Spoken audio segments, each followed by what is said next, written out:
அதிமுகவோட முன்னாள் அமைச்சர் செங்கோட்டையன் தமிழக வெற்றி கழகத்திலே இணைஞ்சிருக்காரு. 77 வயதாக கூடிய செங்கோட்டையன் அதிமுகவுக்காக 50 ஆண்டுகள் களத்தில் செயல்பட்டிருக்காரு. தமிழக வெற்றி கழகத்துல சீனியர் தலைவர்கள் இல்லாதது மிகப்பெரிய பின்னடைவா பார்க்கப்பட்ட நிலையில செங்கோட்டையன் முக்கிய பொறுப்புல அமர்ந்திருப்பது அந்த கட்சியோட பலத்தை அதிகரிச்சிருக்கு. அதே போல தமிழக வெற்றி கழகத்தோட மேற்கு மாவட்டங்களோட முகமாகவும் செங்கோட்டையன் மாறியிருக்காரு. தமிழக வெற்றி கழக மேற்கு மாவட்ட செயலாளர்கள்ல பெரும்பாலானோர் இளைஞர்களாகவே இருந்த நிலையில செங்கோட்டையன் அவர்களுக்கு உறுதுணையா இருப்பார் அப்படின்னு பார்க்கப்படுது. இதை விடவும் செங்கோட்டையினால தமிழக வெற்றி கழகத்துக்கு கிடைக்கக்கூடிய பெரிய பலம் என்ன அப்படின்னா விஜயோட பிரச்சாரத்தை வடிவமைப்பது தான். சட்டசபை தேர்தலுக்கு இன்னும் 4 மாதங்கள் மட்டுமே இருக்கக்கூடிய சூழல்ல விஜய் இன்னுமுமே தமிழ்நாட்டோட பெரும்பாலான மாவட்டங்களுக்கு பயணிக்கவே இல்லை. தமிழக வெற்றி கழக பொதுச் செயலாளர் புசி ஆனந்த் முன்னாடியே சொன்னது மாதிரி விஜயை அழைச்சிட்டு வந்து மீண்டுமே அழைச்சிட்டு செல்வதே தமிழக வெற்றி கழகத்தோட தலையாய பிரச்சனையா இருக்குது. ஏன்னா விக்கிரவாண்டி மாநாடு, மதுரை மாநாடு, திருச்சி, திருவாரூர், நாகை உள்ளிட்ட மாவட்டங்கள்ல செய்யப்பட்ட சுற்றுப்பயணம் என்ன அப்படிங்கிறது அத்தனையுமே சொதப்படாதான் முடிஞ்சிச்சு.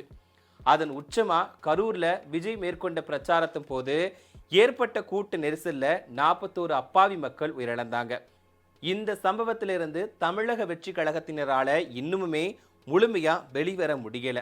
அதே போல ஒரு மாவட்டத்துல ஒரே ஒரு இடத்துல மட்டும்தான் விஜய் பேசிட்டு வராரு. எங்க தொடங்கி எங்கு பிரச்சாரத்தை முடிக்க வேண்டும் அப்படிங்கிறதே தமிழக வெற்றி கழகத்தினரால இன்னுமே கண்டறிய முடியல. இன்னொரு விஷயம் என்ன அப்படின்னா விஜய் சுற்றுப்பயணம் தொடங்கிய போது அட்டவணையே 2 முறை மாற்றி அமைக்கப்பட்டுச்சு. உச்ச நடிகரான விஜயை பார்க்கறதுக்காக மக்கள் வருவாங்க அப்படிங்கிறதோட அனைத்து பகுதிகளுக்குமே விஜய் சென்று வாக்கு கேட்டால் மட்டும்தான் தமிழக வெற்றி கழகத்தால தேர்தலில் வெற்றி பெற முடியும். அப்படி எளிதா அனைத்து பகுதிகளுக்கும் சென்று மக்களை விஜய் சந்திக்கும் வகையில பிரச்சார திட்டத்தை உருவாக்க வேண்டும். இதுல தான் செங்கோட்டையன் ஸ்பெஷலிஸ்ட் அப்படின்னு சொல்லலாம். அதிமுகவோட பிரச்சார திட்டத்தை வடிவமைப்பதுல செங்கோட்டையனுக்கு நிகரா யாருமே இருந்ததில்லை அப்படின்னு சொல்லலாம். ஏன்னா 2001 இருந்து 2006 வரைக்குமே முன்னாள் முதலமைச்சர் ஜெயலலிதாவால செங்கோட்டையன் ஓரம் கட்டப்பட்டிருந்தார். இதுக்கப்புறமா 2004 நாடாளுமன்ற தேர்தல் வந்துச்சு. அப்போ ஜெயலலிதாவோட பிரச்சார சுற்றுப்பயணத்தை வேறொரு நபர் வடிவமைச்சிருந்தார். ஆனா பிரச்சாரத்தப்போ ஜெயலலிதாவோட வாகனம் புறப்பட்ட இடத்திலேயே மீண்டும் 2 நாட்கள் வந்து நின்றுச்சு. இதனால டென்ஷனான ஜெயலலிதா என்ன பண்ணாங்க அப்படின்னா பிரச்சார பயணத்தை ரத்து செஞ்சுட்டு சென்னைக்கு திரும்பிட்டாரு. இதுக்கப்புறம் உடனடியா செங்கோட்டையன் அழைக்கப்பட்டார். ஜெயலலிதாவோட பிரச்சாரத்தை வடிவமைக்கக்கூடிய பணி செங்கோட்டையனிடம் ஒப்படைக்கப்பட்டுச்சு. அடுத்த 2 நாட்கள்ல ஜெயலலிதா பிரச்சாரத்தை தொடங்கினாங்க. கிட்டத்தட்ட ஜெயலலிதாவுக்கு மக்கள் மத்தியில் இருந்த அளவுக்கு ஈர்ப்பு விஜய் கிட்ட இல்லைனாலும் விஜய் உச்ச நடிகராக இருக்கிறாரு.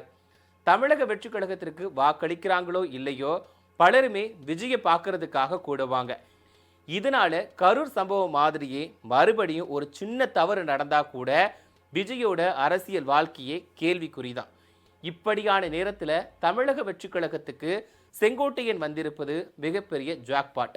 அதே போல செங்கோட்டையன் போன்ற மூத்த தலைவர் விஜய முதல்வரா ஏற்க தயாராகிவிட்ட போது அவரோட ஜூனியர்களுக்கு எந்த சிக்கலுமே இருக்காது அப்படின்னு பார்க்கப்படுது. இதனால செங்கோட்டையனை சுதந்திரமா செயல்பட விஜய் அனுமதித்தா தமிழக வெற்றி கழகம் அடுத்த உச்சங்களை வேகமா எட்ட முடியும். அதே போல தமிழக வெற்றி கழகத்தினர் ஊடகங்கள்ல தோன்றி பேட்டியளிப்பதே அதிசயமா இருக்கக்கூடிய சூழல்ல செங்கோட்டையன் போன்ற மக்களுக்கு பழக்கப்பட்ட முகம் தமிழக வெற்றி கழகம் தொடர்பா பேசிக்கொண்டே இருப்பது அந்த கட்சி மீது மக்களுக்கு கூடுதல் நம்பிக்கையை விதைக்கும் அப்படின்னு சொல்லிட்டு அரசியல் வட்டாரங்கள் தெரிவிக்கிறாங்க.